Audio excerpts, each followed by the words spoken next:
Imagine waking up beside her one morning. She's everything you've ever desired. Her scent lingers on your sheets, her legs are intertwined with yours, and her soft voice calls your name. You've triumphed, you've achieved it, she's yours. Yet, a shift begins. She's colder now, more distant than yesterday, colder than before you gave her everything. Her laughter sounds forced, her touch is absent, and her eyes no longer meet yours. They gaze right through you.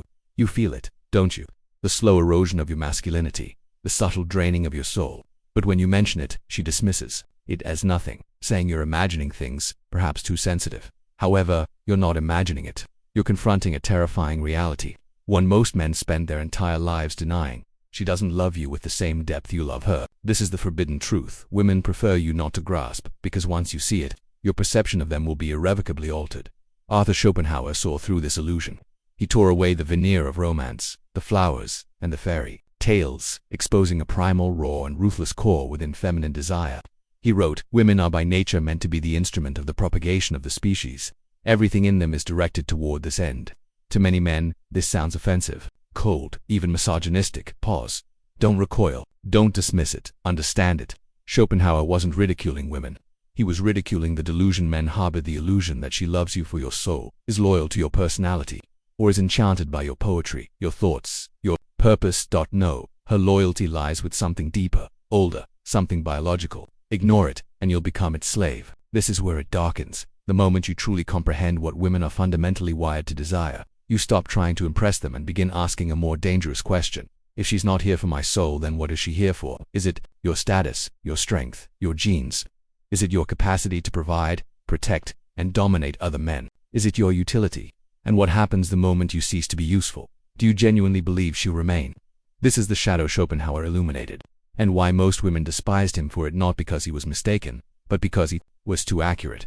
He compelled men to confront what most are too weak to even consider, that romantic love, as we've been taught, is a lie orchestrated by nature to enslave the male spirit to reproductive necessity. Stoicism and the unveiling of truth. Here's where Stoicism enters the fray. The Stoic doesn't harbor hatred for women or resent their nature. Instead, he studies it, accepts it, and then transcends it. For only with clear sight can one act with true freedom. You crave the love story, the myth, the dream. But you must ask yourself, is it real or merely bait? And if it's just bait, who benefits from your blindness? Who profits from you giving your all while she gives just enough to keep you hooked? Schopenhauer wanted you to awaken, not to hate or dominate, but to finally perceive the truth behind the mask. And the most terrifying aspect, the mask is so alluring you'd rather remain blind. The hidden problem, psychological and philosophical roots. Why do so many men refuse to see it? Why do they cling to the delusion even as their hearts break and their dignity erodes? Because the lie offers comfort. Because the truth is devastating. You were raised to believe love is sacred, that women are inherently nurturing, selfless, tender beings who yearn for a deep connection with a man's soul. You are told that if you are kind, vulnerable, and emotionally present, you will be chosen. That if you offer your heart, she will protect it as something holy. But Schopenhauer stood before that fairy tale and shattered it with a single, decisive blow. The man is the one who loves and the woman is the one who is loved. In that single sentence lies the entire asymmetry. Men fall in love with the idea of love. Women fall in love with what a man represents.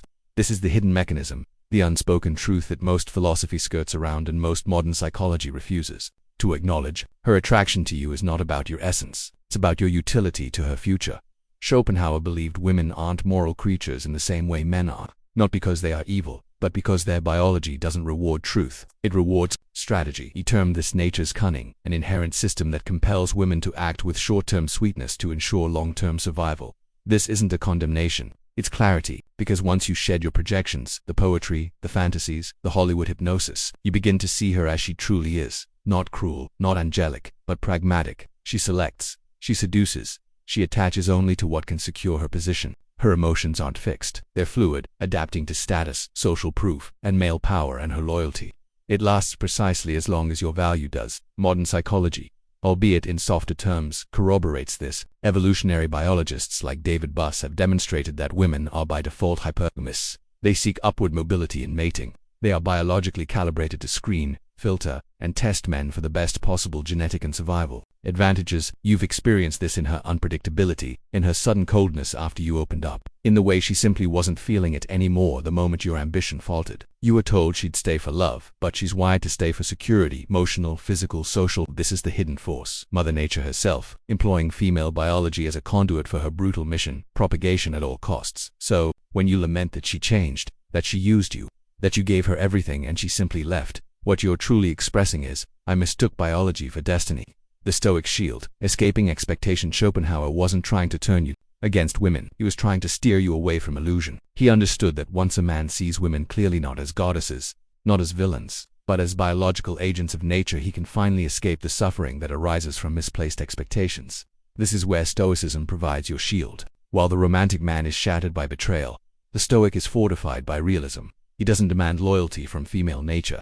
He demands loyalty from himself to truth, to purpose, to inner mastery. He comprehends what Epictetus taught: don't hope that events will turn out the way you want. Welcome events in whatever way they happen. This is the path to peace. Thus, the Stoic man ceases to ask for her to love him in a way she cannot. He stops performing, he stops pleading, he stops building his identity around being chosen, and, instead, begins to choose himself. Here lies the paradox. The moment you release the desire to be loved by a woman for your true self, the moment you stop expecting her to comprehend your soul or bear your burdens, is the moment you begin to stand as a man not bitter, not broken, but unshakable. Because now you no longer serve the myth, you see the mechanics, and in seeing them, you are finally free. The cost of freedom and your call to arms, but this freedom comes with a cost. For the moment you understand female nature as Schopenhauer did, the moment you feel her smile and realize it isn't always rooted in truth but often in necessity, you will begin to see the world itself differently. And that change, that unraveling of your illusions, is just beginning. Now you know, and once you know, you cannot go back. You cannot unsee the masks. You cannot unhear the lies you once whispered to yourself in the name of love. You cannot forget the moments you begged to be seen by someone who was only ever looking for survival. It hurts, and it should hurt, because this isn't solely about women. It's about waking up from the most seductive illusion nature ever crafted, that your value as a man lies in being chosen. But now, you don't beg to be chosen. You don't live to be adored. You don't construct your life around her approval. You become the kind of man who enters a room and understands the game without needing to play it. You become the man who loves without becoming blind, who leads without needing applause, who suffers but does not collapse. This is where Stoicism and Schopenhauer converge into clarity. You can love women, you can sleep with women, you can even, or admire them, but you will never again be enslaved by the myth of romantic salvation. And that is the kind of freedom they don't want you to discover. Because a man who no longer requires a woman's approval is a man the system cannot manipulate, a man no woman can control, a man who lives by truth, not temptation. So, here's your call to arms. Stop chasing her smile. Start mastering your mind. Let the pain you feel right now reforge you into something colder, cleaner, sharper. If this video resonated deeply, if something within you feels broken yet simultaneously alive for the first time, leave a comment below with the words, "I see now." Not for validation but as a declaration to yourself that your days of begging, chasing, and pretending are over. Subscribe to this channel if you're ready to shed every illusion modern life sells you. Because this isn't about hating women, it's about seeing clearly and choosing power over fantasy. Women won't want you to find this truth, but once you do, they'll never forget.